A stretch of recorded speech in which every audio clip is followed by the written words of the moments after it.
I think it's just a reality to know that everything is temporary so long as Yeah. you don't want to end up in a situation where you're going to overspend and go way beyond your means, that you're going to have to get to that point. I remember when the idea came to me, and when I was going through my divorce, I didn't think, oh, I'm going to get a roommate, but it was a 4-bedroom house. It was four Right. bedrooms, 3 bathrooms. And I'm sitting by myself in this house, and I'm like, there's all this unused space. We don't need this many bedrooms. And I'm like, it would make such a big difference financially to rent out a bedroom. And that I started doing that, and I ended up continuing to do it even when I didn't really need to, Right. because it was so nice. I can honestly say that when I was living through the times where I had to be extremely careful with spending. Welcome to Holistic Dose. We've been through the plot twists, divorce, parenting, burnout, and now we're doing midlife with way more honesty and way less BS. Think of us as your unfiltered friends, here to remind you that you're not too late, too old, or too far behind. I'm Tiffany. And I'm Jeanette.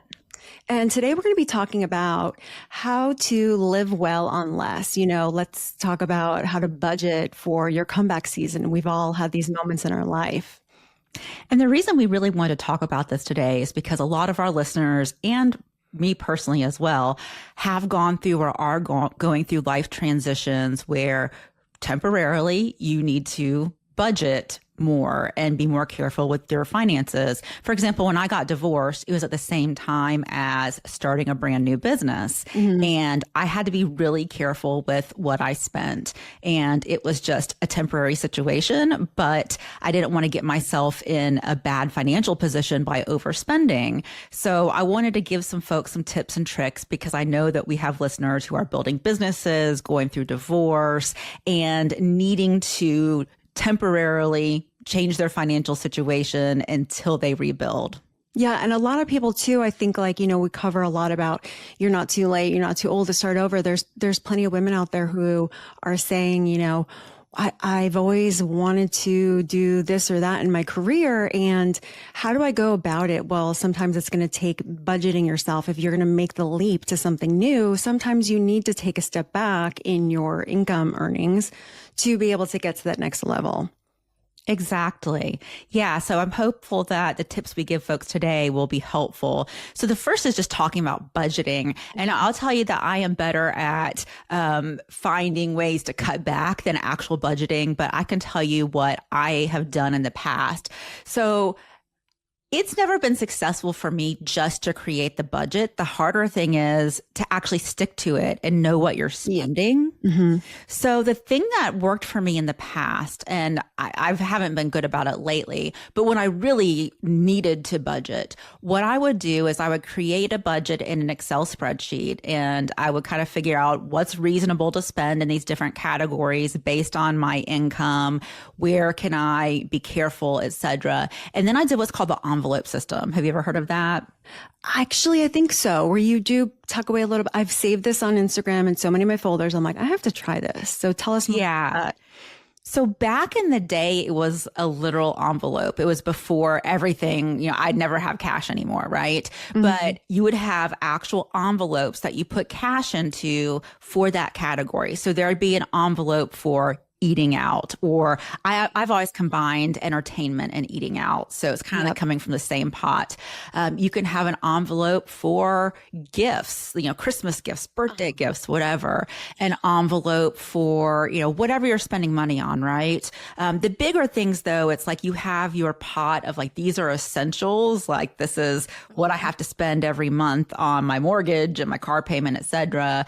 Groceries is a big one, and it's a big place where people can cut back. So I think it's good to have an envelope just for groceries. So now that we're not as cash based as we used to be, people can do electronic envelopes. And so I'm not doing this for myself personally, although I think that my personal finances would be a lot better if I did. I'm going to But start I do it for my business, and I mean, it's excellent. So what I do for my business, it's actually called Profit First. That's a book that was written about how to handle your business finances to make sure that you're paying yourself first. But it basically, and it doesn't call it the envelope system, but it basically is an envelope system. And so what we have done for my business, and what we really should do personally, is we have set up multiple bank accounts. And every single time, so my business, the way that income comes in is actually pretty similar to getting a paycheck, because I bill twice a month. You know, some businesses, it's just kind of constantly flowing. But when I bill twice a month, that money that's coming in, we automatically distribute it to these different accounts. A certain percentage goes into, for us, taxes, right? Like, because I have it set up the same way. yeah. So every single month, Taxes first on every single pay period, a certain percentage goes into the tax account. A certain percentage goes into the profit account, which is basically owner draws. So you can do that on a personal level too. And I've seen a couple of clients who have done this, and they actually go to their bank and they're like, I need 5 different checking accounts. Wow. And you make the checking account. This is the entertainment account. This is the, Christmas gift or vacation, or, however you want to do it. And it's really great because then you can just log in, look at your balance, and know how much you have left that month to spend on eating out / entertainment. Right. I think that's a little bit kind of like I mentioned before, I use an Opportune app, and it somewhat does it that way, but it's not like a set. Like, basically you put the goals that you want. Like, I want to save $1,000 by Christmas. And then every day it pulls out a couple cents here and there for all your different goals. But I have gotten to some times where I've gotten to the goals and I'm like, it's not fully met. And it's like, because you went and added all these things, it's like, there's no way I can just make more money for you, Tiffany, if you're going to keep adding goals. We can't fulfill all of them. So I kind of like the system a bit better. I'm going to try this out. Yeah, my husband hates Opportune. So I've used that app. And like Tiffany says, like, you go into the app, you can create several different goals, and then it will just like slowly kind of suck money out of your account. But what would drive Jeff crazy is never knowing when that was going to hit. And every once in a while it would do a bigger one. Like, there'd be a small, like $25, but every once in a while it'd be like 300 or something. Like, oh shit, we need to get to that my eyelid surgery goal. Yeah, exactly. $500 really quick so we can help her get there. Yeah, no. And then too, with that one, it's like, if you did just get like a bonus, like a large sum of money into your account, you need to put something on pause or tell it to not pull from there, because so it's a little bit more managing. So I like your system a bit better. Yeah, so I find that works really well. And then I have tips on just how to live on less. I had to do this. So after my divorce, well, I've had to do it a couple times. When I was in law school, I was really broke. I got married during my second year of law school, and I was married to, he was like a private school teacher. He did not make money.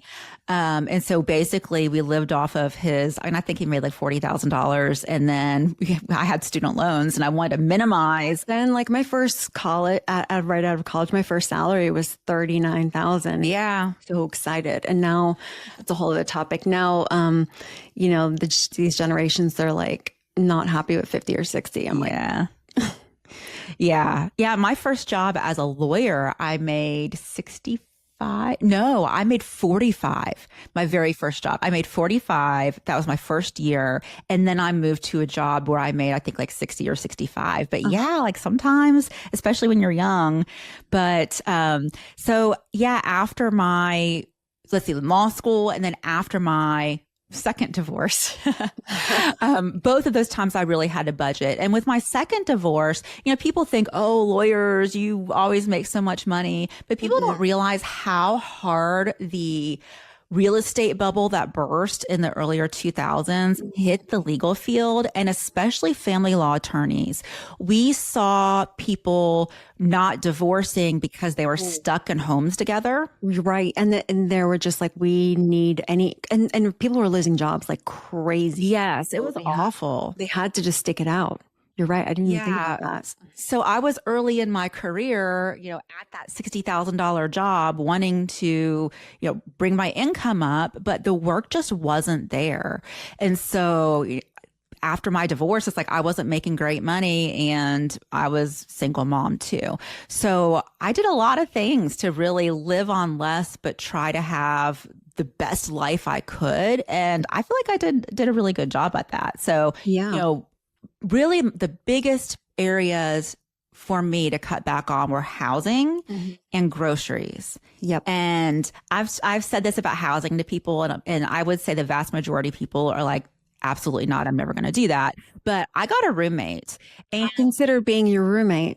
I considered heavily. Mm-hmm. Yeah, like I remember when the idea came to me, and when I was going through my divorce, I didn't think, oh, I'm going to get a roommate, but Logan was over at his dad's house. I'm sitting by myself, and the house was not big. I think it was 1,500 square feet, but it was a 4-bedroom house. It was 4 bedrooms, 3 bathrooms. And I'm sitting by myself in this house, and I'm like, there's all this unused space. Like we don't need this many bedrooms. And I'm like, it would make such a big difference financially to rent out a bedroom. And that I started doing that, and I ended up continuing to do it even when I didn't really need to, because it was so nice. So even when I was making 6 figures again, I had a roommate. And I would find single mom roommates. Yeah, single mom. So I remember talking to you about it because this is when I was like contemplating or starting the process for divorce, and our kids, like Logan and Gabby, were like besties in daycare. And I was like, you were like, oh, we could help each other watch each other's kids while we're working, and then be able to go out. And then they have a built-in sibling and, entertainment for each other. But then ultimately I decided it made more sense for me to live closer to where my office was in Buckhead. Yeah, but it was a really great situation. And it wasn't, there are negatives, right? You have a roommate. Like I had one roommate with a really stinky dog, and, it's roommate situation. Personalities, and you're like, you ate the last bowl of cereal. Right. Whatever. I feel like I'm messy. I know that like some of the roommates, I got on their nerves, but ultimately the financial benefit of it was worth it for everyone involved. And I had temporary. Exactly. It's temporary. I had several different single mom roommates, and what they paid me was half of my mortgage payment and half of all the utilities.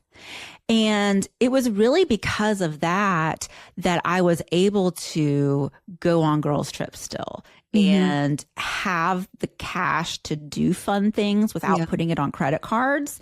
It was because of that. Yeah. And for me, that was absolutely worth it. And I also encourage people going through a transition to not hang on to that big house, and to really consider, like, can I really keep this up?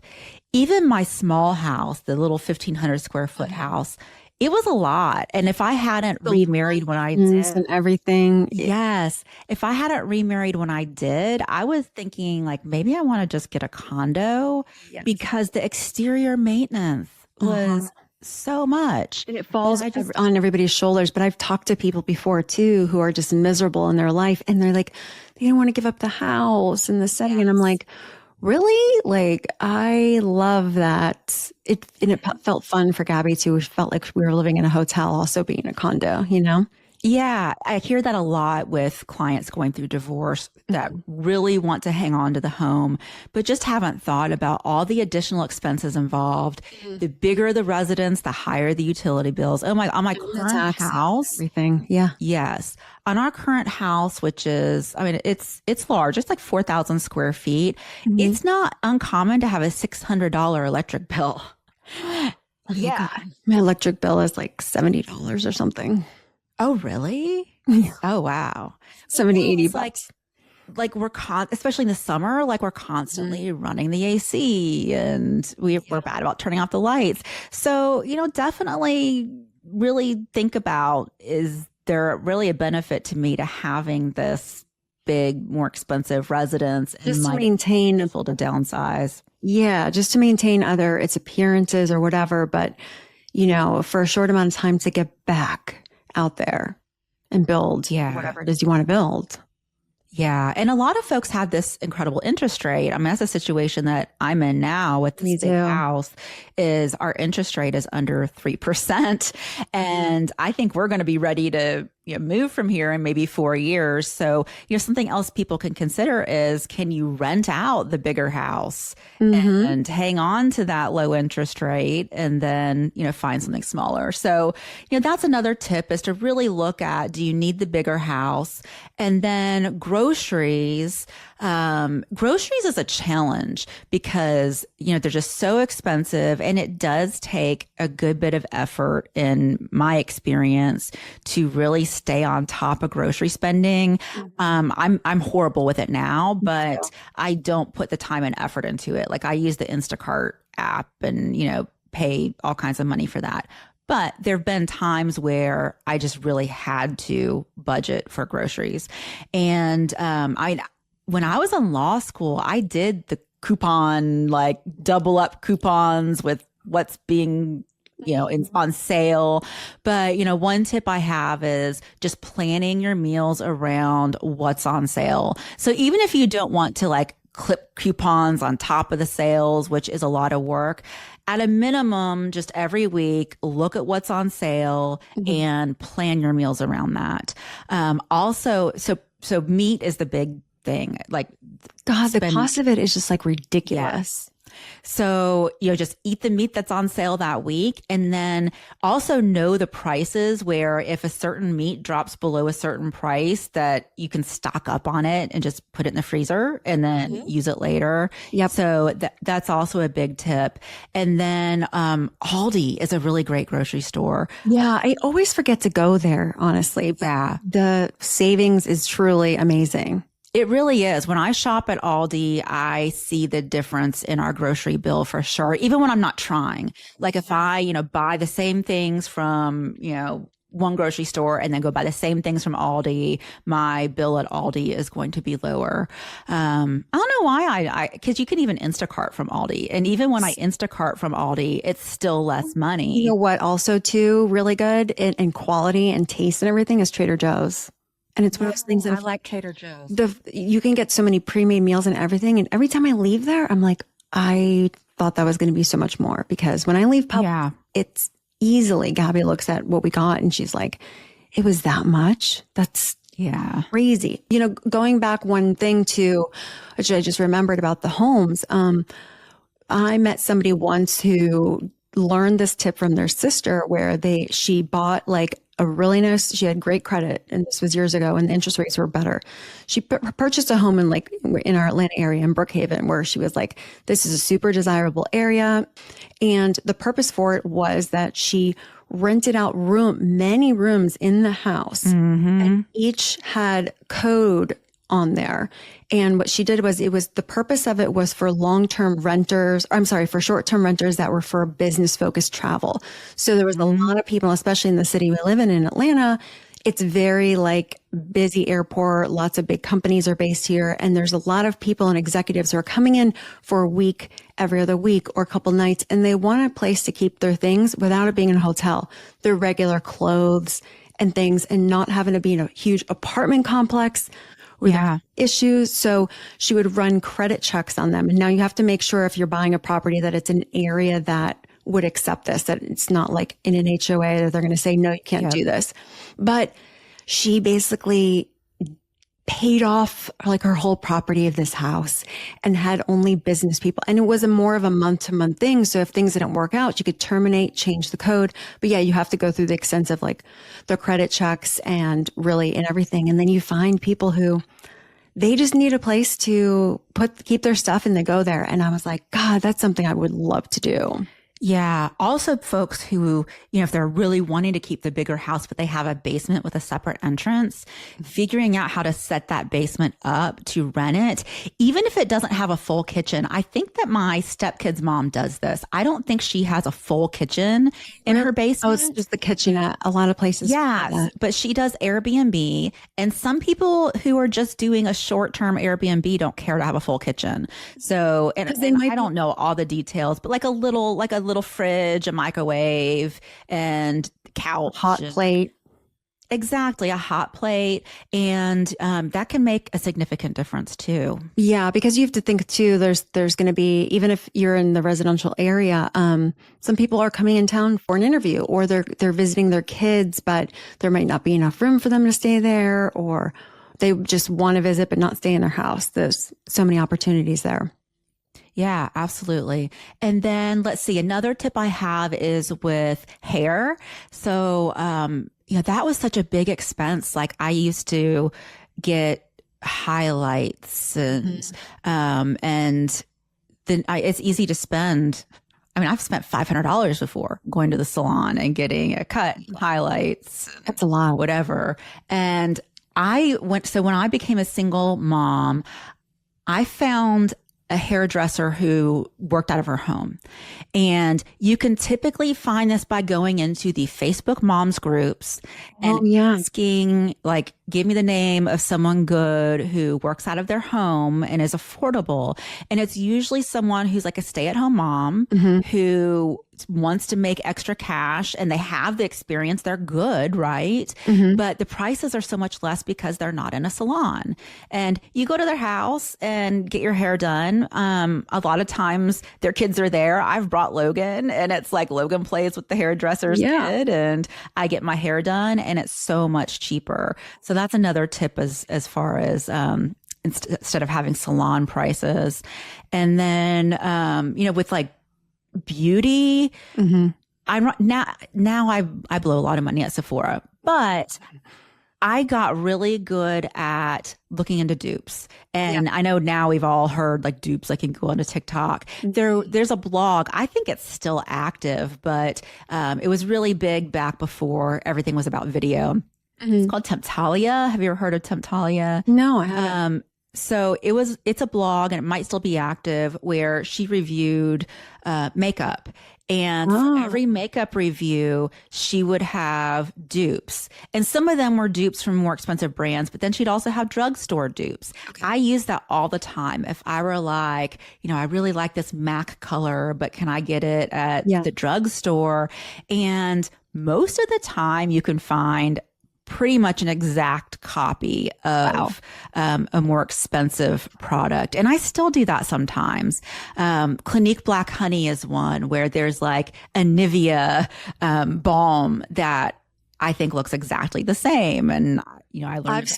I've found a lot of that stuff even on Temu, to be honest. Oh, really? I've never ordered from Temu. A lot of the Nivea stuff. I don't know. Yeah, I know. But, so you mentioning about how to save with makeup, it reminds me of stories that my grandma would tell me. So this is like, she grew up in Ukraine, and whenever, she was always very careful about, she wanted to save every little thing. Like it was to the point where, paper plates, like had to rinse them and leave them to dry, like, Ziploc bags. Their Ziploc bags. Yes, Ziploc bags, any kind of plastic bag. She would have so many of them, and then forget it. If it was a department store bag, she had a collection of them. And it was like that with everything. And we would get on her and be like, Grandma, we got to get rid of it. This is just too much. And she would say, you don't understand where I came from, how we grew up, and containers. Like if you finished a tub of yogurt and it had the lid, like you get your larger size yogurt, she would say, like your Tupperware, container as the Tupperware. Yes. And she said, Tiffany, you don't understand growing up there, just to set people's reality. Cause I feel like we're in this overconsumption. Like, oh my God, I'm going through this. I just got divorced. How am I going to not be able to afford this and this? Let me tell you, people had it way harder and they survived and they got crafty. Yeah. So she would have to go to the market, and they would literally, if they had to buy something with like, if it was the yogurt or something in that liquid form, they would have to put it in their apron and just carry it. They didn't have tubs. And then lipsticks, they would save all the leftovers and pull them out and then remelt them down and use it and mold new ones. Oh, wow.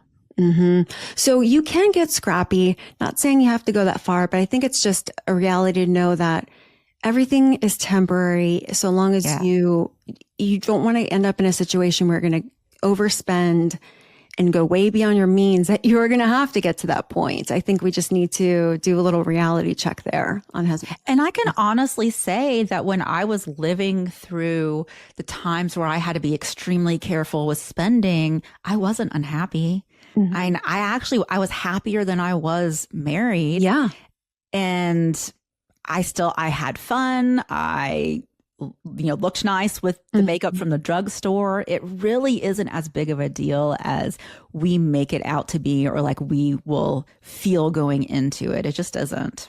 Yeah. So I would love to talk about, cause I'm trying to remember back from myself, when you first got divorced with, from Logan's dad, and then from when I did from Gabby's dad, how it was going from the 2 salaries to 1. And I know that you were more the primary breadwinner. Mine, it was more like equal, but I always had second, third, fourth, whatever opportunities with my freelance and my graphic design. But, how did that look like? And what were you fearing and panicking? Yeah. So my situation, my husband, he did not really make any money. I remember you used to talk to him and I'd be like, hey, I make all this extra money freelancing and you could do the same. But it has to come from somebody wanting to do it themselves. Yeah. So basically his income paid for daycare. Yeah. And that was it. Like it paid for daycare. And so the timing of the divorce, and it was honestly intentional, was when Logan went to pre-K, and then we no longer had that daycare expense. Yes. And so I was like, all right. I mean, financially, because 100% of his income goes to daycare, now we don't have that expense. It really was kind of the same. So I actually, we were broke. Like we were broke. So actually, I can tell you now from remembering back then, I did not know that. Had no idea. I don't think Logan, I don't know if he has any idea now. I don't hide it from him, but I don't think he would have any reason to think we were, because, I got the same groceries by just paying attention, and he doesn't know we're having pork chops this week because they were BOGO, or, it just really didn't matter. So actually when I got a roommate who paid half, I actually had more money than I was used to. Which still, it still wasn't a lot of money. I really do think I was making like $60,000. I was not making much money. Now, I want to also level set for people. You and I are both in the same situation. I know that we get a lot of hate on TikTok and everything when we mention divorce and things. And a lot of the men come for us and say, oh, well, your husbands are paying for alimony and child support. We don't get anything of that. No, neither of us got any of that. No. So we're really just telling you from our, experiences that it's not like, oh my God, we were all of a sudden rich because we were collecting all this extra income. We weren't. No, we were being savvy on our own. Mm-hmm. Yeah. Yeah. So that was my situation. So it wasn't really like this big adjustment. But it was a situation where I was like, I need to get my own income up. I was really focusing on, and I did it. Like, it took a few years. But yeah, I just really needed to focus on, okay, let's live as well as I can on this lowish income that I have, while I build my career. And then some of the habits that I learned, I continued. Like I said, I still had the roommate even when I was making 6 figures. And something else that I still do today is I will buy from ThreadUp. So for clothing, I will buy from consignment. And it's because there's certain brands that I know I like, or certain, a big one is like cashmere, like, certain fabrics that I like, and I know that I could go buy it for $300 new. Or yesterday I found a cashmere sweater on ThreadUp for $30 and it's in excellent condition. Yeah. Well, it's not about like, I have to do this. It's more like, my dollar can go really, really far if Yeah. I do it this way. The shirt I'm wearing today is from ThredUp and it's Oh. Bowden. And, you know, a Bowden shirt's like, I don't know, $98 or something. And I'm sure I didn't pay more than $30. And it is pretty much brand new. I don't buy stuff that looks worn. Well, did you try out? I sent you that link to that new app, that Whatnot. Oh no, I haven't tried that. Yes, you need to check it out because I was texting you in the middle of so many other things, but that app, I'm like, Jeanette, this is going to be your new obsession. And this is not like an ad by any means. No, because it's all these sellers that are selling live and they're buying the pallets of like the Amazon or the overflow products. So you just learn which ones you like and they literally show the product live and it's like, you just quickly bid. It's almost like, what's it called? Like eBay, but it's like live essentially. And, they show them off and they tell the info. Some have, a lot of it is just brand new, but a lot of it too, there are some more, or the used or worn, but they'll show you exactly and you just bid. And, there's a good opportunity there to get tons of overflow. I actually find it fun for me. It's like, I don't know, getting something for $20 that should have been 100. I'm just like, ooh, you know, look at the deal I got. That was the first thing I got. Like it was like some Charlotte Tilbury, eyeshadow palette that normally retails for like $65. And I think I won it for 27 or something. Oh, cool. Yeah, and I then need to check that out. Yeah, it'll say if it has free shipping or not or what it is. But it's a lot of fun. And Mm-hmm. I'll put a link to it in our show notes for sure. But there's a lot of opportunities like that. I agree. And then when Logan was little, I did a lot of consignment for him. Mm-hmm. And I learned about, and I think it's still around, this consignment sale. I don't know if it's twice a year or 4 times. It's seasonal. It's called All for Kids. Did you ever go to that? No. It would show up like on my Facebook feed.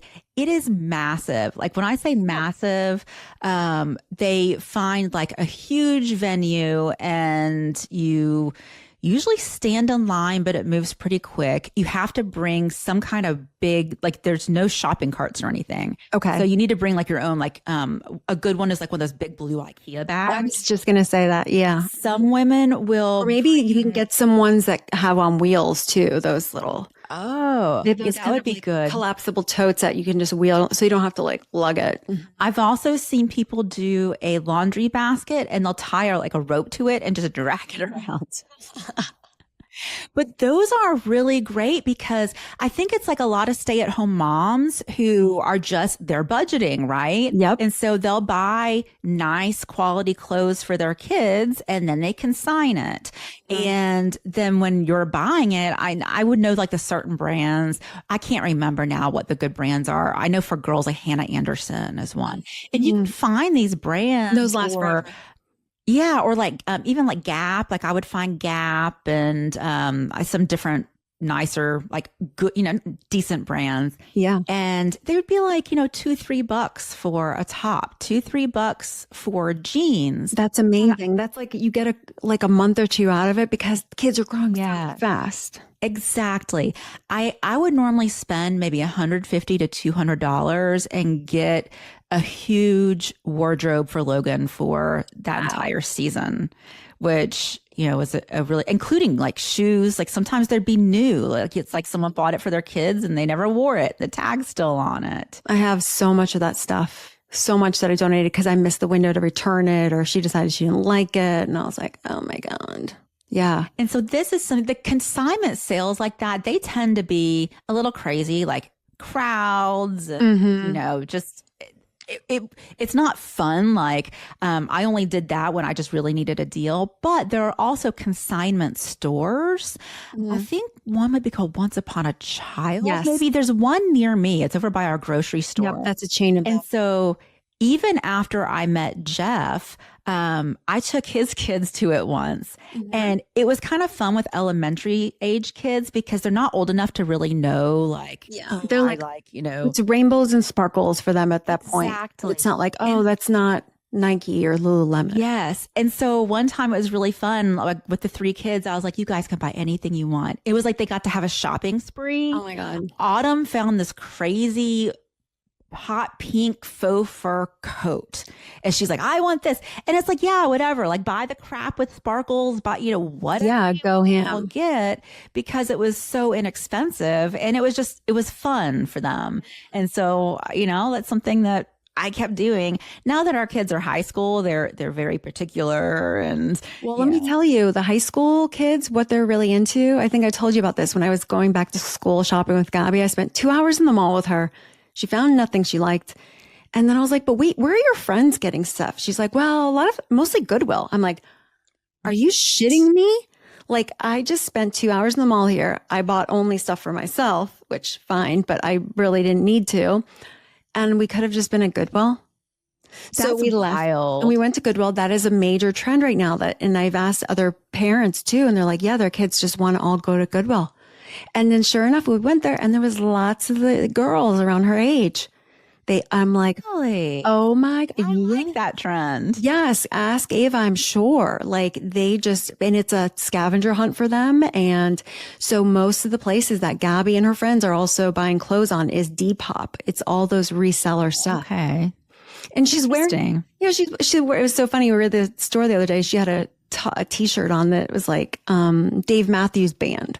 Like from a concert t-shirt that and I had tried playing that music for her before when I wanted to go to Dave Matthews. And she was like, who is this? I don't know. And so we're in a store and the guy is asking her, who's on your shirt? She's like, I don't know. I was like, oh, it's that band that you didn't want to listen to before.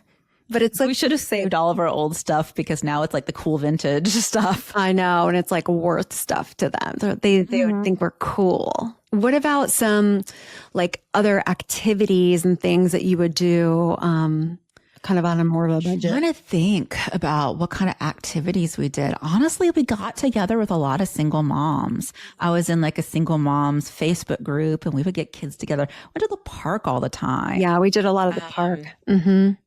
What else did we do? I mean, Logan was always just very active. And so a lot of just like outdoor. I had a vegetable garden and it was pretty big. And I would take Logan out to the vegetable garden. Even when he was like barely walking, I would set up like a playpen outside and put some toys in it. And then I would go like weed in the garden and I would let him taste stuff. Like I had one big area of like just herbs. And I would like go over to him and be like, try mint, Logan. And that was really fun. And we had chickens. Oh my God. I don't know if I know about that. Yeah, we had 4 chickens. Chickens, Jeanette. Yeah, they died. So oh my God. My fault, but I mean, actually we're pretty low maintenance. Oh my God. But yeah, they lived a real long time. R.I.P. One thing that I did with Gabby that I loved and it became our thing. Now, I don't know if this is still around, but I'm sure it is to some degree because movie theaters are really not getting the traction like they used to. And they're trying to get the traffic in there. So, there was an AMC that was right next door to my office. And on Tuesdays, it was like a $5 movie or something. And then there's also cheaper theaters that will show movies that have been passed. So especially if you have little kids that you're like, oh, well, 2 years ago, they would have been too young to see that movie, but now it's the time and it's relevant. And it's new for them. It became our bonding thing. So every Tuesday I would book a movie and we would go. And then we, built up a points and reward system there too. So we got discounts, but I honestly always just went and bought my own snacks at the dollar store, the big boxes of candy, or whatever snacks you wanted. Like now you go pick it out and bring it in because everybody does it. I'm not spending $5 on a small box of M&Ms. Yeah. But that became our thing. Like we loved doing that every week together. Something that Logan and I used to do all the time when he was little, and I had forgotten about this. This was from the time he was probably about 2 and through like elementary school, is we would go to the weekend farmers markets. And so much of it, we wouldn't even spend that much money. A lot of it would be just like walking around, like looking at the different stuff. And I get Logan, a big cookie and people would have dogs. So we'd pet people's dogs. And it was just, being out in the nice weather. That was always something that we spent a good bit of time I'm doing. It's finding those little rituals, even as simple as like we knew we were always going to go to the grocery store and you go to the bakery and you get your free cookie or Yeah. free piece of fruit they do in the grocery section. It's like those little things. It feels like special moments for the kids at that time. It's all about the kids are not learning about these things really from other places except for us. So they're watching our behaviors and our patterns. So if they get used to, oh, every time mommy takes me to the store, I need to buy something, they're not going to know any different. So if you then become in a hardship financial situation that you need to make an adjustment, it's going to be a lot harder. So try to teach them to appreciate the slow movement or slow ways easier earlier on. Also, like looking at different churches in your community and different events that they put on. I remember Logan and I once went to something, Johnson Ferry Baptist in Marietta was one that would always have stuff going on. And one time we went to something that had a bunch of like inflatable bouncy stuff and the dunking booth. And, I think there was probably like a small fee to get in, but it was super affordable. And, so churches, especially big churches, often have just fun community things that are affordable. Yeah. I think just there's other opportunities too. We were, creating our own new patterns and lifestyles together and like, okay, we're going to explore cooking together and it becomes a teachable moment, but also you get really savvy on what ingredients you have and looking up recipes together. And that becomes a fun thing to learn and do. Yeah. So it's really just finding the simple things like, we get so tied up in feeling like we just need to do these big, expensive, over the top things with our kids. And we don't. No. So I want to cover a bit on some income boosting ideas. I love side hustles. I love bartering. That was always my big thing. I'll tell you that anytime I worked anywhere, it was like very, very strategic reason usually or other purpose. So my first career, I was at an art director at a magazine and I had recently got engaged and I was like, oh, you know what? I asked my publisher, I said, could I offer like a free ad placement to a hotel so that I could get my expenses down? He's like, sure. So I went to the hotel and it's like, you'd never know if you're going to get a yes or no unless you ask. So I was like, hey, I work at this magazine. Can I offer a free ad placement in exchange for lowering my overall wedding costs? And they said, sure. They ended up never even running the ad. It worked out. They gave me a discount. I got a side job working at a bridal parlor and I sold wedding dresses. And then I was able to buy my wedding dress at cost. Oh, wow. And and it was like way cheaper because they let me buy the sample, which usually they don't. And there was always ways I was finding ways to save money like that. And then, freelancing, I think it's like looking at what your skills are. And there's so many new things with AI now that people can find other opportunities to do things and make extra money. Even just looking around your house. There was one season, I think it was like 2 Christmases ago, where I was looking at my condo and I was like, I have all these other things around here that maybe I had left over from my marriage that was at a lot larger house than can fit in my condo. And I'm like, this stuff is taking up space. Actually, it was more than a couple of years ago. This was when I was like, oh my God, I really don't have money after the 2 income, going down to 1. And I started listing a bunch of stuff on Facebook Marketplace and I made like $1,500, like quickly. I had so many things because what happens is over time is that, especially when you go through divorce, and we're not speaking to everybody that's gone through that, but this is just my situation. And also, even if not, like I get gifts from people that you're like, what am I going to do with this? This is not my taste style. I literally started a closet with gifts and leftovers and duplicates of things. And then I would just go in the closet. It became my place to like pull one out, list it, pull one out, list it. What is it doing just sitting there, just getting rid of things that you don't need. It's like, there's other ways. That's a great idea. Money. You can do, online, product flips too, where you can find things that are like in TJ Maxx and Home Goods and go flip it online pretty quickly and easily. I've seen people do that with stuff found at Costco. Yes, because that's the thing is that not everybody has Costco memberships and or certain things will sell out in the area. And Costco does have a secret number system. I don't know if you know about this. in their pricing. I would have to put it like in the show notes because I don't remember it off the top of my head. However, there are certain codes to the way their prices are. If they end in a certain digit in their pricing, that it's going to be like one time and done, or it's like going to come back. Like there's just certain things. So you kind of know if it's that, like you got to get it. So that's another, tip or hint. Yeah. If you really get educated on the specific products that are good to flip, I've met people who've made six figures doing just that. Oh, millions of dollars. Yes. There was a guy that I went on a date with, and I'm trying to think his full-time career, what he was. He some maybe extermination company of not the super high level that he worked there, but he started doing this. It was like years ago during the like many, many years ago during the holidays, he had to go get something late at night and he drove past a Walmart in the city he was visiting in, and he saw people lined up and he was like, "What are you doing here?" And they're like, "We're waiting in line." And there's like, so they started teaching him the ways, and it became a thing for him, and he just became a niche seller in certain toys. It was like the Lego sets, like different things. And then you work online, you find a supplier that you then get from directly. And his whole basement had the rooms for everything and the stock for stuff. And he was pulling extra $1 million a year. An extra million. Beyond his salary. So that wasn't, he was pulling $1 million a year in that. And so what he would do is he would take that money and buy rental properties.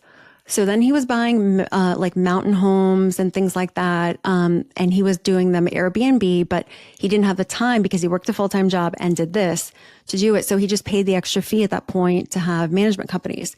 Mm-hmm. And I'm like, this is still on my to-do list of, I want to do this stuff. It's just, you really kind of need some space to store the things. And you need the time, and you need to educate yourself on what are the right products, because it only works with the right products that are in demand. It does. And again, same thing for you and I, time isn't on our hand, which is why we, go to use the Instacart, because our time is more valuable spent in what we're doing in our careers, doing the work rather than going out and getting the groceries. Honestly, too, I do feel as though by using Instacart for Costco, I end up spending a lot less money at Costco than I ever would. Yes. We spend more money if we go to the grocery store in person, especially if we bring a kid along, because you're just throwing stuff that you didn't plan on into the cart. So, it makes it a lot easier. And I think like using Instacart too, I really prefer it because it shows you, do you want to, we're eating the same things every week. So it's like, just add all that stuff again. And every now and then we'll try to suggest other things. And I'm like, nope. So if you stay on course and you get the membership, it's great.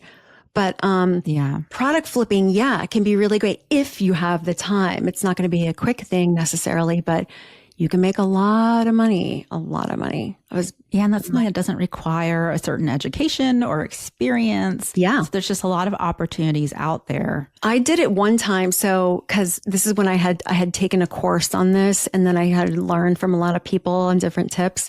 And I'm like, let me just see. So I went to Goodwill and I found a baseball cap, and it was an Atlanta Braves one.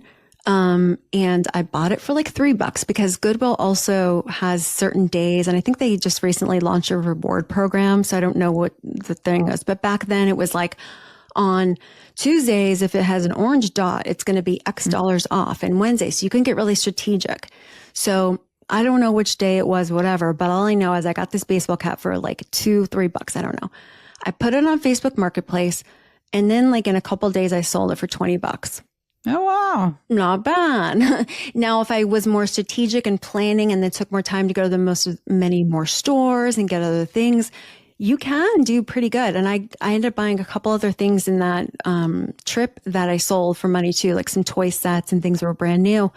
But my problem or challenge is that not having the time. I have so much work that I need to physically do the time.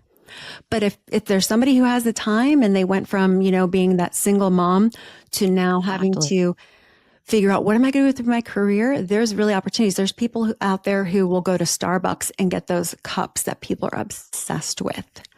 And all you have to do is really and some woman, this is the woman I learned the course from. She said that she started doing this because she went to Starbucks, and it was like during the holiday time where there was some limited blend of some coffee.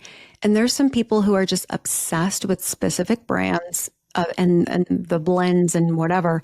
And they will go at any lengths to get it. But where they live in their, town or area, it's all sold out. But somebody over here or there needs and wants that. So she put it online and she was selling this coffee for like $100. Oh my God. This makes me think of, these folks who are good at flipping really they made a lot of money in the pandemic. This makes me think of all those stupid above ground pools. And it's like I think a lot of these folks who do the flipping they get to where they're really savvy on knowing just trends and what's popular. And so when the pandemic started, certain items that everybody was wanting, one of them were these little above ground pools. You're right. They were sold out at all, like the Walmarts and Amazon. I paid a premium. So I really wanted one. And I think I eventually found one on eBay. And I think I paid 2 or 3 times what it sold for at Walmart just because it was so hard to find one. Oh, it was the same thing with that jumbo skeleton that you have, right? Yeah. Oh, you're right. Yes. I thought the Home Depot skeleton, the Home Depot 12-foot skeletons. Yeah. And the girl who found mine for me, she was like, there's several here. And if she had space in her car, I would have been like, get 3. Oh, but the example for with what was already marked down on clearance, Target has those same sections, Walmart does. And even when I was looking into it, there's different apps that you can use that you can check before you go to a physical store, how many they have in stock or what the prices are, and then go and compare. And oftentimes when you go there, then the price ends up being way less even than what's shown. So again, if you have time and put a little effort into learning it, it's getting you can end up buying things for $1 or $2, and then you go and look on eBay and all these other platforms and apps, and there's a demand for it. I've heard of, I'm trying to think who this was that told me this, but there was somebody was it Amanda or somebody that mentioned like they use, or somebody, a certain feminine care product. If somebody else in my life, I think that like it was somebody else I know, wanted to use this one specific kind of tampon or something like that. And it's discontinued, but there's still so many products out there that whereas like in Kansas or all these other cities and stuff that like their retail inventory did not sell and they got to get rid of it. So there's people who will go and drive and rent a trailer and drive to the surrounding cities or states, and they scoop up all this stuff and then they go and stock their online store. And really all you got to do is with Amazon, if you become a seller there, they want to keep all the listings clean and consistent. You list in what the product is. You don't have to take the pictures.